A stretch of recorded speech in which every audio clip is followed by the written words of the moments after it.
పిల్లలకి ఫ్రీక్వెంట్‌గా అంటే ఈ మాన్సూన్ సీజన్‌లో, వింటర్ సీజన్‌లో పిల్లలకి కామన్‌గా ఫీవర్స్, కోల్డ్, కాఫ్స్ అనేవి వస్తూ ఉంటాయి. అంటే వీళ్ళకి ఇమ్యూనిటీ ఉండదనమాట. అంటే ఇమ్యూనిటీ ఇదే ఆహ్, చిన్న పిల్లల్లో ఇమ్యూనిటీ నెమ్మదిగా డెవలప్ అవుతూ ఉంటుంది.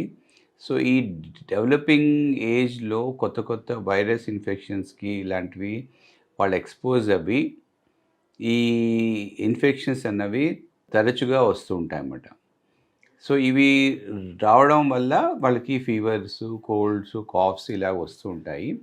దీని అర్థం ఏంటంటే వీళ్ళకి వాళ్ళ ఇమ్యూనిటీ బిల్డప్ అవుతుంది. సో, మనం దీని గురించి ఎక్కువగా వర్రీ అవ్వాల్సిన విషయం అయితే కాదు. స్కూల్‌కెళ్తున్నప్పుడు గానీ, లేకపోతే ఏదైనా క్రచ్‌కెళ్తున్నప్పుడు గానీ, డే కేర్‌కెళ్తున్నప్పుడు గానీ, ఇలాగా వీళ్ళు ఎక్స్‌పోజ్ అవ్వి వీళ్ళకి ఇన్ఫెక్షన్స్ అయితే వస్తూ ఉంటాయన్నమాట. సో, ఈ ఇన్ఫెక్షన్స్ వస్తాయి. మళ్ళీ అవి తగ్గిపోతాయి. అలాగా తగ్గుతూ ఉంటే వాళ్ళకి ఇమ్యూనిటీ అన్నది బిల్డప్ అయిపోతూ ఉంటుంది.